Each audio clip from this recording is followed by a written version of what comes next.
안녕하세요. 백두산 금융연구소의 백두산입니다. 5월 25일 목요일 아침 8시 49분입니다. 미국 증시는 하락 마감했습니다. 역시나 부채 한도 협상이 잘 안 풀렸다는 그런 소식 때문에 하락 마감을 한 거죠. 메카시와 공화당이 계속해서 지출 삭감 없는 협상 진전 없다라고 하면서 이렇게 강력한 말들을 하다 보니까 시장이 안 좋은 영향을 받는다. 이렇게 보실 수가 있겠습니다. 그런데 아마도 저 발언하기 전부터 미국 증시는 빠졌던 걸로 알고 있어요. 보시다시피 시작부터 강하게 하락 출발을 했고요. 하루 종일 약했습니다. 그러니까 이게 좀 약간 구분을 해서 생각해 볼 필요는 있을 것 같아요. 그죠? 분명히 저 부채 한도 협상 이슈가 지금 시장을 들었다 놨다 하는 시장이 집중하는 중요한 이슈이긴 하나, 이 사실 직접적으로 진짜 이것 때문에 시장이 빠지고 있는지 어쩐지는 우리가 조금 좀 생각을 하긴 해봐야 될 것 같아요. 그냥 제 생각에 요즘 이렇게 시장이 움직이는 이런 주요 이유는 기술적인 요인이다. 탐욕 때문에 움직인다. 이렇게 보실 수가 있겠습니다.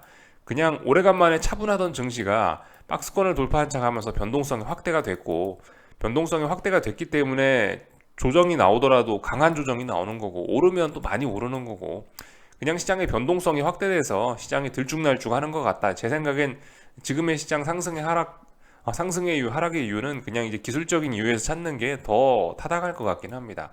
뭐 물론 그 부채 한도 협상이 중요하지 않다라는 게 아닙니다. 부채 한도 협상도 물론 중요하긴 중요한데, 부채 한도 협상과 크게 상관없이 그냥 자기네들끼리 기술적인 이유 때문에 투닥투닥 하는 게 훨씬 더 큰 것 같다라는 생각이 좀 들긴 들어요. 아무튼 부채 한도 협상 중요하다, 이런 이야기 좀 드리고 싶고, 어젯밤에 이제 여러 가지 이슈들 좀 있었는데 좀 하나씩 좀 점검을 좀 해보자고요.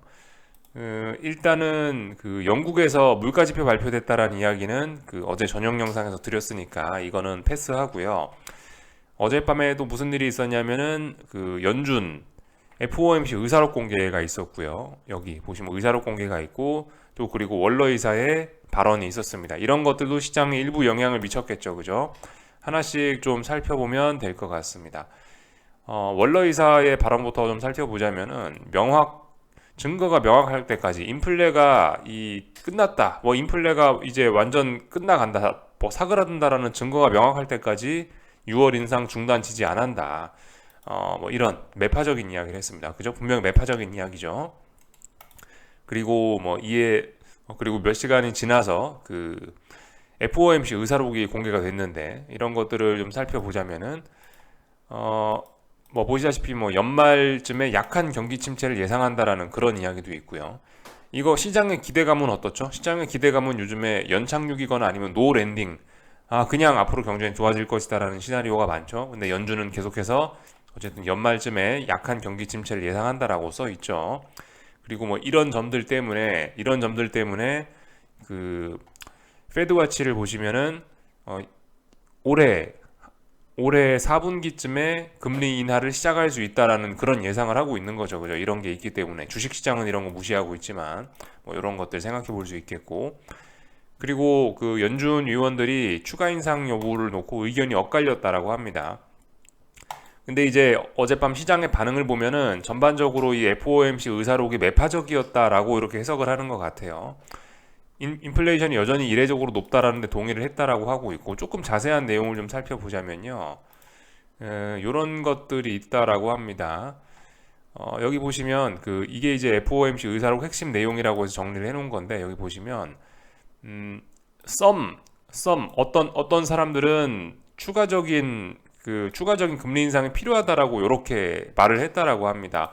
어떤 사람들은 6월 달에 동결해야 된다라고 이야기하기도 했대요. 그런 표현이 둘 다 써 있긴 한데, 근데 이제 동결해야 된다라는 그 사람들의 수는 several이라고 표현을 했고, some이라고 표현은 6월 인상해야 된다라는 사람들은 some이라는 표현을 썼다고 합니다. 근데 several도 어느 정도 그 몇 명 정도라는 의미를 갖고 있고, 썸이라는 것도 몇 명 정도라는 의미를 갖고 있죠. 해석을 해보면요. 근데 그 연준에 지금까지 있었던 일들을 생각을 해보면 썸이라는 표현이 several보다 훨씬 크다라고 합니다. 그래서 6월 인상 의견을 낸 사람이 더 많았다라는 것이 이 FOMC 의사록의 핵심적인 내용인데, 따라서 뭐 연내 금리 인하 혹은 이제 최종 금리 도달했다라는 그런 시장의 기대감이 다소 좀 깨지는 거죠. 그죠? 의사록을 보니까요. 이런 매파적인 의사록을 보니까. 그래서 이제 어제 시장은 뭐 약간의 긴축으로도 있었다. 이런 식으로 좀 보시면 될 것 같습니다. 표면적으로는 그래서 이 뭐 부채 한도 협상이 잘 안 풀렸기 때문에 크게 뭐 하락을 했다 볼 수도 있겠지만은 그 뭐 이러한 FOMC 의사록이나 연준 인사들의 매파적인 발언으로 인해서 잔잔한 긴축 우려 뭐 그런 걸로 인해서 하락 마감했다. 뭐 요렇게도 볼 수가 있을 겁니다. 다양한 재료들이 시장에 영향을 미치고 있다 생각하시면 될 거예요. 그래서 뭐 이런저런 이야기를 해봤고 그 긴축 이야기가 나왔으니까 이제 페드 와치를 좀 한번 우리가 확인해 볼 필요가 있는데 페드 와치 내용이 좀 바뀌긴 했어요. 언젠가부터. 이 보시면 전반적인 이 파란색 그림은 그 파란색의 배열은 비슷한데요. 조금 차이가 생겼다면요. 어제 의사록 공개를 하고 나서 좀 긴축 우려가 좀 더 나왔다라는 거. 예를 들면은 최종 금리가 이제 뭐 지금 5.2 오거나 아니면 5.5 정도라고 예상을 하고 있는데 5.75 그러니까 두 번 금리 인상할 수도 있다라는 그런 확률이 여기 등장하기 시작했죠. 그래서 일부지만 5.75까지 50bp나 더 올려야 된다라는 그런 의견도 좀 등장하기 그런 거를 일단 시장이 좀 반영하기 시작했고 그리고 뭐 5.5까지는 올려야 된다. 이번은 몰라도 이번은 동결할 수 있어도 다음번에는 더 올릴 수도 있다라는 그런 우려를 이제 시장에 반영을 하기 시작했죠. 물론 그럼에도 불구하고 연내 금리나 기대감은 여전합니다. 연내 금리나 여기 있는 이 파란색 네모를 따라서 쭉 가보면은 11월부터는 금리 인하할 수 있다. 이런 의견이 여전히 빡빡하게 이렇게 꽉꽉 들어차 있습니다. 어쨌든 시장의 생각은 약간 더 매파적으로 바뀌었어요. 그죠? 그러니까 웃깁니다. 연내 금리나 기대감은 절대 포기하지 않아요. 어쨌든 연내 금리 인하다라고 하면서 연내 금리나 기대감은 절대 포기하지 않고 그 와중에 이제 계속 연준이 매파적인 이야기를 하고 FOMC 회의 그 의사록에서 썸이라는 표현을 보니까 긴축 확률은 훨씬 더 높여놨습니다. 뭐 이런 모습들을 볼 수가 있습니다. 그래서 시장의 생각은 조금씩 매파적으로 변해가고는 있지만 여전히 시장의 생각과 연준의 생각은 큰 차이가 있는 거죠. 그죠? 여러 가지 측면에서 뭐 경기 침체가 온다 안 온다 뭐 그런 부분부터 해서 다양한 측면에서 여러 가지 그 다이버전스들이 계속해서 목격되고 있다라는 거 우리가 좀 확인을 했습니다. 그래서 어제 그 재밌는 내용을 좀 하나 본 게 있는데 제가 요즘 다이버전스 이런 이야기들 하면서 야 이거 모든 것이 이렇게 좀 괴리가 심하다라고 하면서 그러니까 이게 지금 시장이 어디로 갈지 모른다라는 그런 이야기를 계속해서 드리고 있는데 마침 그 TS 롬바드 여기에서 최근에 매크로 투자자들이 힘든 이유라고 해가지고 어떤 보고서를 좀 하나 냈다라고 하네요. 여기서 이제 우리가 왜 이리 힘든지에 관한 내용을 좀 학문적으로 그럴듯한 말로 좀 잘 좀 표현을 해놨습니다. 심지어 영국 같은 경우는 GDP 예측치를 26년까지 0으로 묶어놨다네요. 대부분의 중앙은행들이 향후 이 경기 예측을 못하고 있다라고 합니다. 그래서 보시다시피 GDP 예측을 0으로 그냥 묶어놨대요. 이렇게 되는 이유가 뭐냐면은 지금의 금융시장의 움직임이 속임수일 수 있다라고 이렇게 하고 있죠.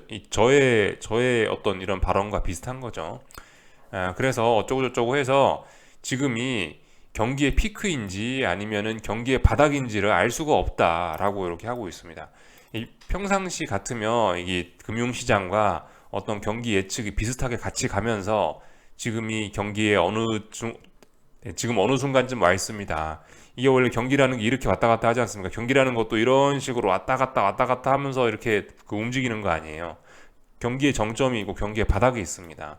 그러니까 예전에는 금융시장도 이런 걸 잘 반영을 하면서 금융시장의 반응도 봐가면서 지금이 바닥이다, 지금이 피크다 이런 거를 이야기를 할 수가 있었는데 지금은 금융시장 따로 뭐 경제 따로 뭐 이런 식으로 하여튼 모든 면에서 다이버전스가 좀 많이 있다 보니까 예전에 이런 우리가 알고 있던 그런 지식이나 상식 이런 게 안 통하다 보니까 지금이 바닥에 있는지 지금이 꼭대기에 있는지 우리가 도무지 알 수 없다 이런 이야기들이 나오고 있는 거죠. 통화정책 방향도 알 수가 없고 그죠? 통화정책 방향도 인플레이션은 지속되고 있는데 은행들이 망해가고 있으니까 불확실성 증가시키는 이벤트 나타나니까 어떻게 해야 되냐 이런 것도 우리가 세상을 좀 보는데 어려운 이유일 수 있고요. 중앙은행 인사들의 거짓말이라고 보고서에서 대놓고 써놨네요. 그죠? 맞아요. 중앙은행 사람들의 이런 거짓말 하루 이틀이 아니긴 하죠. 그냥 약간 속 시원한 발언이라고 생각하긴 하는데 예를 들면은 파월 의장이 몇 년 전에 뭐라고 했나요? 인플레는 일시적이다 노래 부르다 결국 이 사단이 난 거 아닙니까? 그죠? 그래서 모두가 고통을 받고 있는 거죠. 그리고 어젯밤에 BOE 총재도 이런 이야기 하긴 하더라고요. 어젯밤에 영국 CPI 보셨죠? 예상치 크게 상회해갖고 뭐 코어 CPI가 뭐 6%, 그냥 CPI가 8% 이랬죠. 그런데 인플레를 절반으로 낮추는 목표를 달성 가능하다라면서, 물론 달성 가능하죠. 근데 경기 침체 오면서 인플레 절반 낮추는 목표를 달성하면 그게 뭡니까? 그건 아무나 할 수 있는 거죠, 그죠? 경기 침체 안 오면서 인플레를 잡을 생각을 해야 되는데, 아무튼 이것도 그래서 전 개인적으로 거짓말이라고 보입니다. 그래서 이런 사람들의 말도 거짓말이라 믿을 수가 없고, 그래서 예. 더군다나 뭐 시장은 그죠, 시장과 그 금융시장과 연준의 생각 이런 것들은 계속해서 달라지고 있고, 하여튼 모든 것이 그 매크로 투자를 하고 있는 우리 입장에서 이게 좀 말이 안 되는 일들이 너무 많다. 그래서 지금 방향성을 알 수가 없다라는 표현을 이렇게 그 어떤 전문 그 기관에서 보고서를 이렇게 써서 내더라고요. 그래서 아무튼 이게 우리만 겪는 어려움은 아니다. 모두가 겪는, 지금 시장이 좀 이렇게 보고서가 나올 정도로 조금 좀 어이가 없는 이상한 시장이기도 하다. 그렇기 때문에 어떻게 해야 됩니까? 시간 잘 보내야 된다. 또 그리고 중요한 지지와 저항 체크하면서 일단 그 살아남아야 된다. 이런 이야기를 계속해서 뭐 드리고 있습니다. 그래서 뭐 어젯밤에 있었던 일들 좀 간단하게 이야기를 해봤고요. 어젯밤에 일단 기술적인 이야기들 좀 해보자고요. 어젯밤에 그 보시다시피 뭐 오래간만에 시원한 하락장이 나왔습니다. 전 종목이 다 하락을 했고, 그 와중에도 재밌는 거는 IT 빅테크가 시장을 지키고 있었다라는 거예요. 애플 상승 마감했고요. 뭐 메타, 아마존 이런 친구들이 잘 버티면서 AI 친구들도 뭐 결국 하락 마감했지만 뭐 비교적 좀 장 초반에 잘 버티더라고요. 이런 모습들 덕분에 미국 증시는 일단 폭락을 면했다라고 이렇게 좀 볼 수가 있을 것 같습니다. 재밌어요. 하여튼 긴축 우려 이러는데 오히려 나스닥이 더 강하게 오르는 모습은 정말 재밌습니다. 하여튼 그래서 어젯밤에도 나스닥이 좀 시장을 지켜준 것 같다 이런 생각이 좀 들고요. 어젯밤 오래간만에 하락장에 있는 진짜 하락처럼 그렇게 하락했기 때문에 하락 종목 수도 많고 뭐 이런 모습이었습니다. 은행들도 오래간만에 지역은행들도 다 같이 하락하고, 요즘 국제유가가 좀 강하더라고요. 그래서 에너지 종목들만 좀 오르는 이런 모습들을 보였습니다. 그래서 기술적인 이야기들을 일단 좀 하자면요, 다 되돌렸습니다. 그죠? 다 되돌렸어요. 그래서 일단 이런 이야기를 좀 드리고 싶습니다. 일단 이 기술적인 모양 잠깐 한 번만 보고, 4200이라는 자리가 중요하다는 말씀드렸죠. 근데 완전 다시 박스권 내에 그 완전 매물대 안으로 다시 들어왔어요. S&P가. 굉장히 이거는 많이 되돌렸다라고 할 수 있습니다. 진짜 강했다면 쟤는 저렇게 되돌리면 안 됐어요. 나스닥도 그렇습니다. 나스닥도 보시면 지난번에 중요한 라인을 돌파한 장 했다가 장대 양봉 몇 개 뽑아냈었는데요. 이런 장대 양봉을 어젯밤에 봉이 이건데요. 이런 장대 양봉을 완전 다 훼손을 다 해버리고 있습니다. 그러면서 중요한 지지선도 붕괴를 시키고 있고요. 이러한 모습들은 이건 솔직히 좀 그 시장이 강하지는 않다라는 것을 보여주는 것 같습니다. 그래서 어젯밤에 저렇게 많이 되돌리는, 어젯밤에 그러니까 여전히 상승 중인 건 맞긴 맞습니다. 여전히 더 올라가려고 하긴 하고 있습니다. 더군다나 나스닥의 경우, IT 빅테크의 경우는 여전히 더 올라가려고 하고 있습니다. 그래서 여전히 뭐 어떤 세계 증시는 뭐 상승세다. 일단 뭐 아직까지는 이런 표현을 하긴 할게요. 근데 분명히 힘이 좀 많이 빠졌고요. 어젯밤에 이런 하락으로 인해서 상당히 지난번에 급등했던 걸 많이 되돌렸는데요. 많이 되돌린 걸 보고 나서 이제 우리가 할 수 있는 생각은 이제 이런 거죠. 다음번에 얘가 이제 한 번 더 반등을 하거나 어떻게 더 추가로 상승을 할 수는 있다. 그죠? 어쨌든 아직 상승세가 있다라고 말씀드렸으니까요. 더 올라갈 수는 있어요. 어젯밤 하락하는 걸 봤어도 일단 더 올라갈 수는 있다. 상승세가 있기 때문에.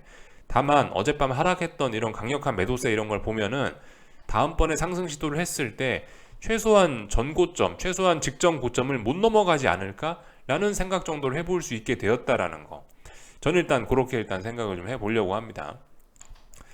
보시다시피 얼마나 많이 되돌렸냐면은 이 지난번에 장대 양봉 이런 거 되돌리면 안 되거든요. 나스닥 5월 18일 날 급등했던 이런 장대 양봉 이런 걸 다 되돌리면 안 돼요. 근데 이런 거 완전히 되돌리고 어제 장중에는 그 전날 양봉까지 갔다 왔단 말이죠. 그러니까 정말 약했어요. 그러니까 이렇게 약했다면 얘가 분명히 다음번에 전고점, 여기 지난 4거래일 동안 만들어놨던 저항은 넘어가진 못할 거야. S&P도 여기 4거래일간 저항 만들어놨는데 여긴 넘어가지 못할 거야 라는 생각을 해봤다라는 거죠.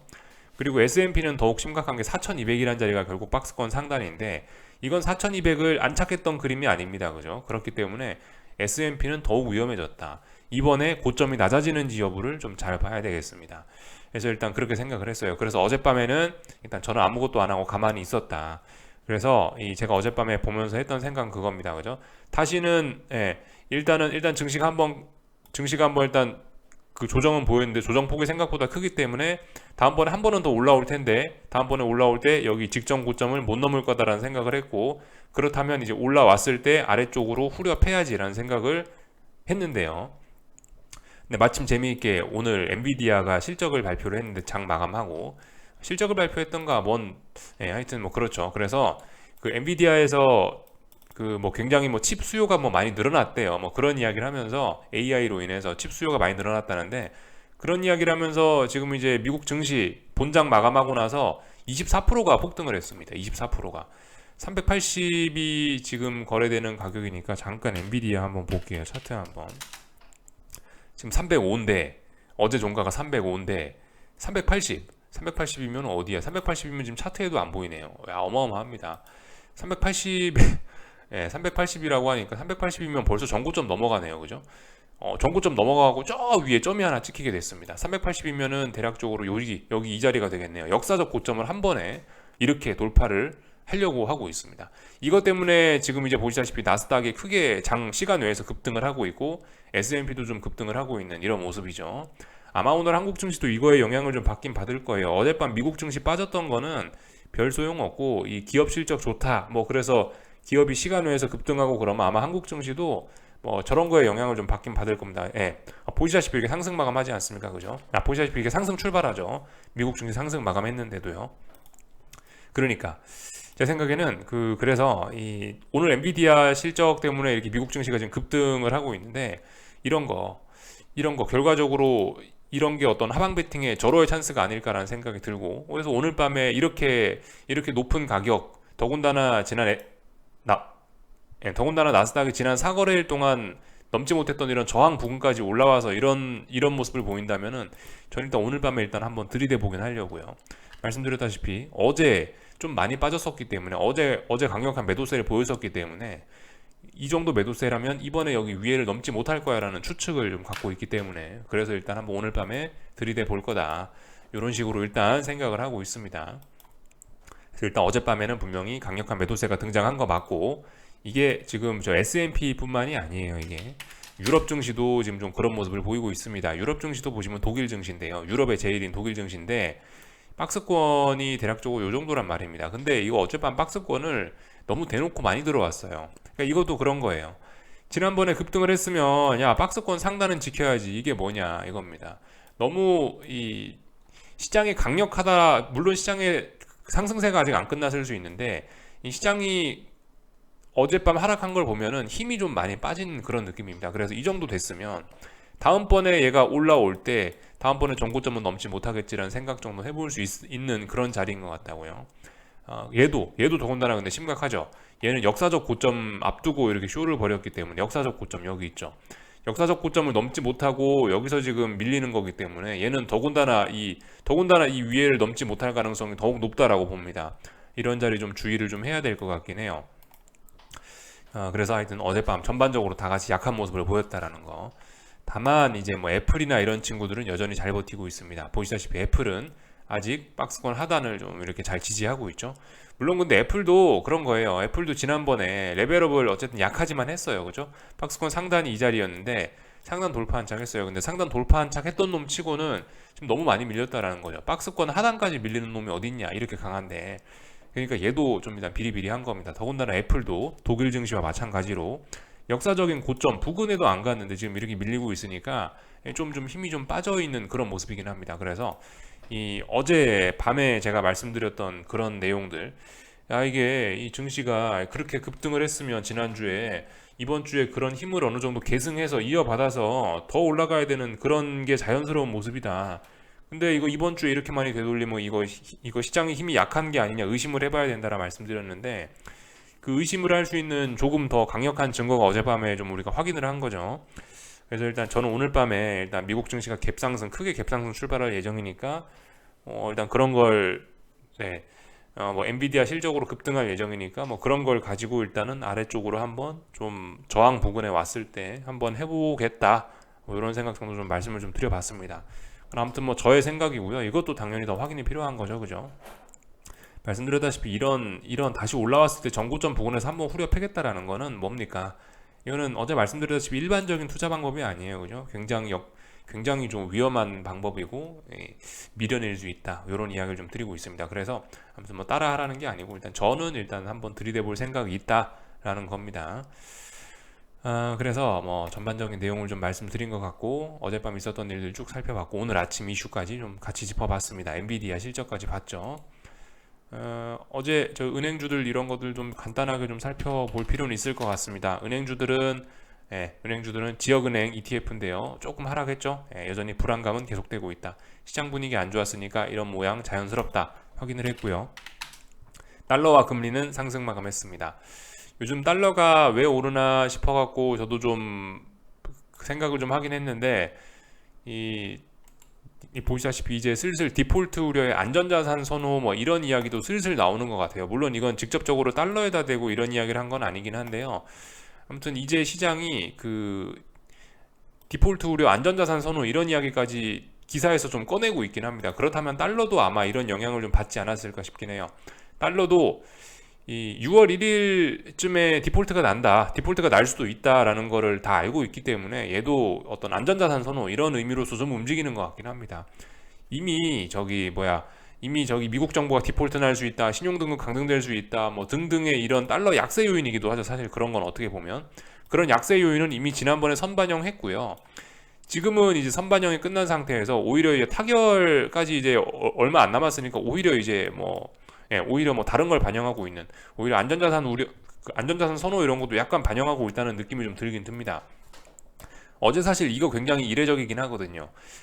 그 유로존 CPI, 그 유로존 CPI가 아니고 영국 CPI 확인했잖아요. 굉장히 높은 거. 영국 CPI 높으면 달러가 떨어져야 맞단 말이죠. 근데 어젯밤 다시 되돌렸다. 이건 뭔가 있다라고 생각이 듭니다. 아무튼 그래서 요즘 계속해서 달러가 강한 게 좀 심상치 않은 그런 부분이긴 합니다. 달러는 잘 올라오고 있다라는 거를 우리가 확인을 했고요. 다중바닥형 만들었을 가능성이 굉장히 높아지고 있습니다. 그래서 잘 올라가고 있다. 하여튼 지켜보면 된다. 뭐 긴축 우려 이런 것도 일부 영향을 미쳤겠죠. 그죠? 예.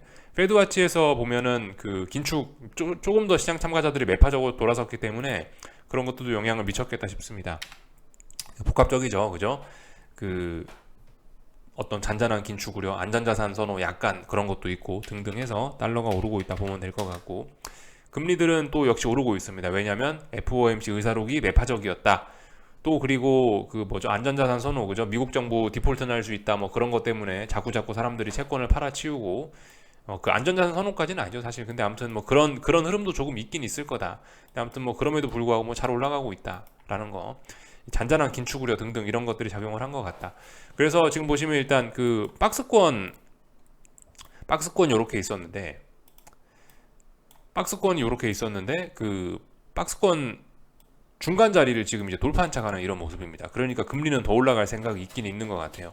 그래서 채권 투자하신 분들은 지금 일단 약간 좀 그 어느 정도 현금 비중 관리가 좀 필요하지 않을까라는 생각이 좀 들긴 듭니다. 그죠? 계속해서 말씀드리다시피 이게 좀 굉장히 좀 언젠가 이제 금리가 떨어지긴 떨어질 건데 지금 너무 늦게 떨어지고 있다. 그렇기 때문에 이거 계속해서 추가로 채권을 매집할 수 있는 기회를 좀 더 줄 것 같다는 생각이 듭니다. 계속해서 지금 금리가 올라오는 꼬라지를 보니까요.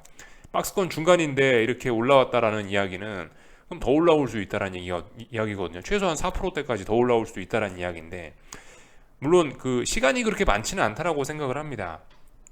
지금 결과적으로 부채 한도 협상, 불확실성 뭐 이런 것 등등으로 인해서 이렇게 올라오는 것일 수도 있고, 그런데 부채 한도 협상 솔직히 이제 6월 1일까지 일주일 정도밖에 안 남았잖아요.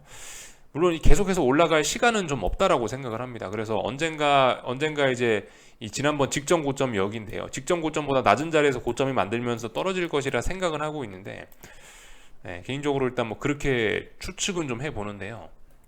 아무튼 근데 어디까지 올라올지 모르는 거죠. 일단 지금 올라오고 있다.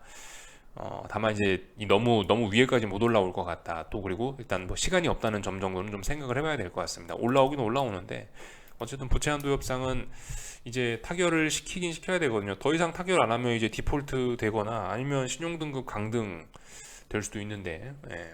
디폴트 시킬 리는 없고 신용등급 강등은 디폴트보다는 조금 더 현실적인 이야기고, 하여튼 뭐 금리가 조금 더 올라올 수는 있다라고 봅니다. 하여튼 그래서 뭐 위험관리 정도, 위험관리와 아니면 또 그리고 이번에 금리가 올라오는 걸 채권 투자의 기회로 활용할 수 있을 것 같다, 이런 생각 정도 좀 해보면 될 것 같습니다. 그래서 금리는 잘 올라가고 있다.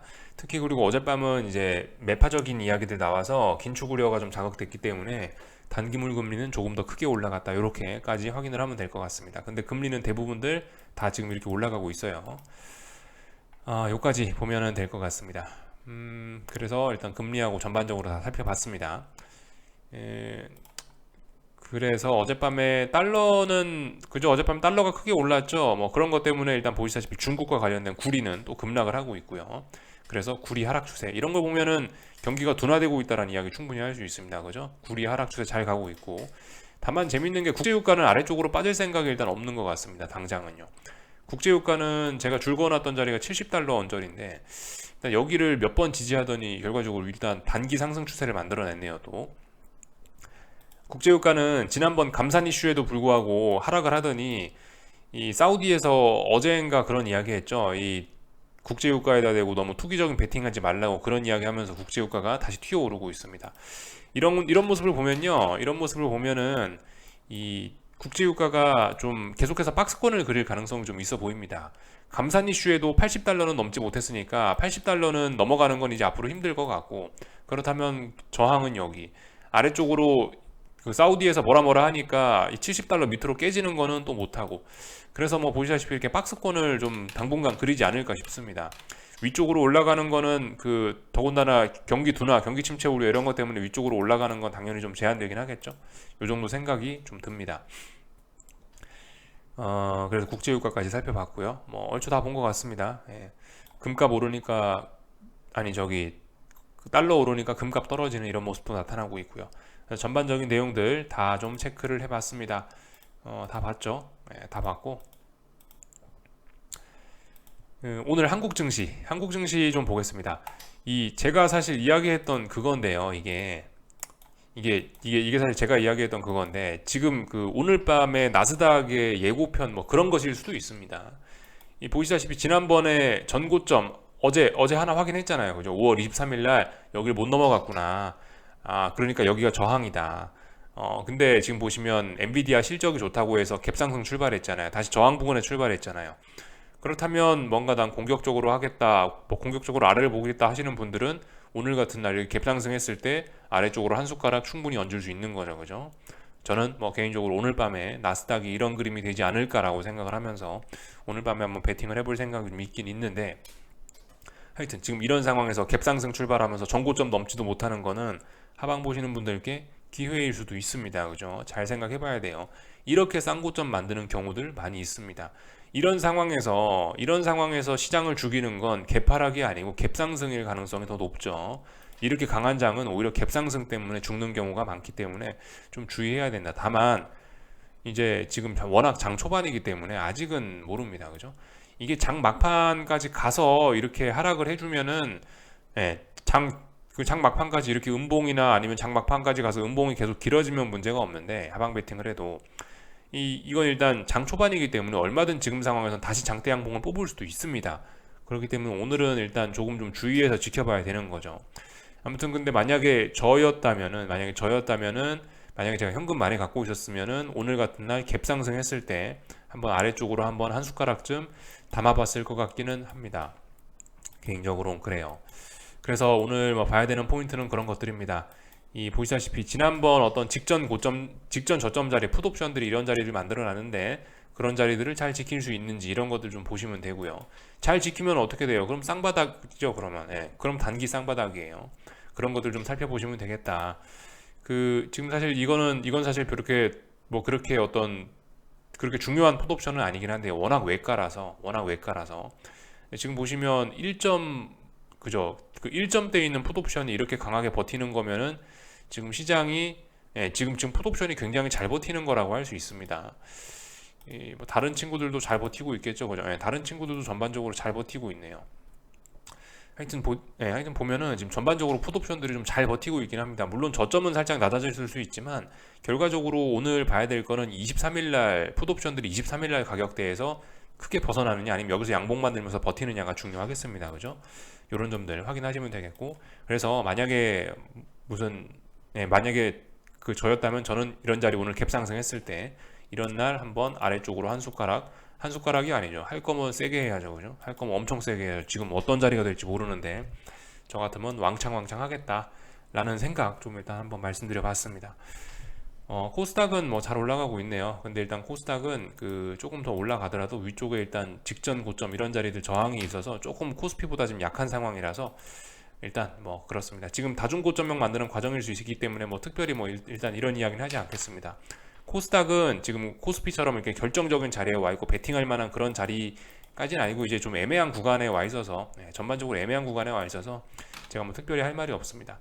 다만 어쨌든 이것도 오늘 어딘가를 못 넘어가면은 또 의미 있는 고점이 하나 만들어졌을 가능성이 있겠죠, 그죠? 뭐 이 정도만 보면 될 것 같아요. 변동성 지수들은 뭐 보시다시피 이렇게 계속해서 강한 모습 보이고 있으니까 어떤 방향 전환, 어떤 시장 방향 전환에 대한 기대감 이런 거 계속해서 뭐 이야기할 수 있는 거고, 그래서 뭐 그런 모습들만 좀 체크를 했고요. 환율, 보시다시피 잘 가고 있습니다. 오늘 만약에 이렇게 잘 버텨준다면요.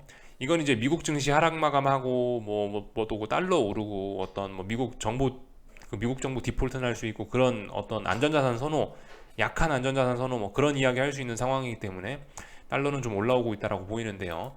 오늘 이렇게 잘 버텨주면 오늘 이렇게 해서 5일선까지 좀 안착을 해주면은 여기 어딘가에서 지금 일단 그 달러는 이렇게 방향을 전환했을 가능성도 좀 이야기할 수 있습니다. 오늘 이렇게 양봉에 5일선까지 올라와 주면은 그럼 이제 요 하락은 끝났다라고 볼 수도 있다고요. 근데 아직은 모른다. 지금 아침 9시 21분이니까 김치국 먹으면 안 되겠습니다. 전반적인 내용 살펴봤고요. 오늘 뭐 반도체 좋다 이러니까 삼성전자, 하이닉스 신났죠. 근데 하여튼 잘 생각해봐야 됩니다. 최근 단기적인 급등세가 좀 너무 심해가지고 사실 뭐 당장 오늘 뭐 기존 보유자분들이 뭘 할 필요는 없어요. 그러니까 기존 삼성전자, 하이닉스 보유자분들이 뭐 당장 이제 오늘 야 지금 음봉 나온다 그렇다고 막 지금 삼성전자, 하이닉스 주식 잘 가고 있는 걸 버릴 필요는 없습니다. 계속해서 들고 가면 되긴 되는데요. 아무튼 주식 들고 계신 분들 혹은 상방 베팅 하신 분들은 단기 급등에 대한 피로감 정도는 조금 좀 이제 의식할 필요가 있긴 있고요. 솔직히 오늘 음봉으로 마감하고 이러면 그죠? 일단 분위기가 좀 별로 안 좋아질 수 있긴 있어요. 그러나 아무튼 조금 더 확인은 해보고 일단 그죠, 수익은 계속 누적시키는 게 중요하기 때문에 일단 아직은 뭐 당장 주식이고 상방이고도 포기할 필요 없다. 잘 올라가고 있으니까요, 그죠? 분명히 저거 잘 올라가긴 하는 거예요. 오늘 음봉이 나왔지만 오늘 음봉 나왔다고 바로 시장 방향이 꺾이는 건 아닐 수 있단 말이죠. 저런 음봉이 여러 개 연속돼야 그래야 이제 어딘가에 저항을 확인하는 거고 그래야 이제 시장의 방향도 꺾고 그러는 거기 때문에 아시지 않습니까? 방향 전환하려면 쌍고점 혹은 뭐 삼산 이런 식으로 여러 번 확인하는 그런 습성이 있기 때문에 아무튼 오늘은 괜찮은데 여러 번 이 자리에서 이제 저항이 확인되고 그러면은 가지고 있는 주식이나 상방 베팅은 위험 관리가 필요할 수 있다. 어쩌면 수익 실현이 필요할 수 있다라는 생각도 듭니다. 근데 아무튼 오늘은 아니죠, 그죠? 네. 그리고 오늘 이 음봉 나왔다고 당장 삼성전자에다 하방 베팅하고 그것도 좀 아닐 수 있습니다. 코스피는 제가 저였으면 하방 베팅 오늘 좀 해볼 것 같네요라고 이야기한 게 보시면 5월 23일 날 만들어놨던 저항이 있잖아요. 그러니까 이걸 기준으로 해서 하방 베팅을 할 수 있는 건데 삼성전자는 그냥 냅다 잘 올라가고 있고 하이닉스도 냅다 잘 올라가고 있는데 이거는 바로 이거 하나만 보고 좀 하방으로 들이대기는 좀 어려울 수 있다라는 생각입니다. 만약에 이제 오늘 이렇게 마감하고 내일도 7만 원 부근에 도전을 했는데 내일도 하이닉스가 10만 5천 원 이런 부근에 도전을 했는데 여기서 또 밀린다. 그러면은 이제 하방으로 한 숟가락 얹을 수 있을지 모르겠는데 지금 이건 일단 잘 올라가고 있는 그림입니다. 그렇기 때문에 아무튼 이런 건 좀 얘기가 다르다. 이런 거는 일단 잘 올라간다라고 봐주고 박수 쳐주면 됩니다. 다만 이제 그런 생각을 할 수 있죠, 그죠? 말씀드렸다시피 이런 급등 시세는 갭상승이 죽인다. 갭하락이 죽이는 게 아니고 상승장은 갭상승이 죽이는 경우가 많죠. 오늘 갭상승 너무 크게 했기 때문에 어쨌든 어떤 의미는 있을 수 있다. 다만 오늘 당장은 그 의미를 이야기하긴 이르다. 그 정도 이야기하면 될 것 같습니다. 여기까지 하겠습니다. 궁금한 거 리플 남겨주시고 오늘 저녁에 뵙도록 하겠습니다.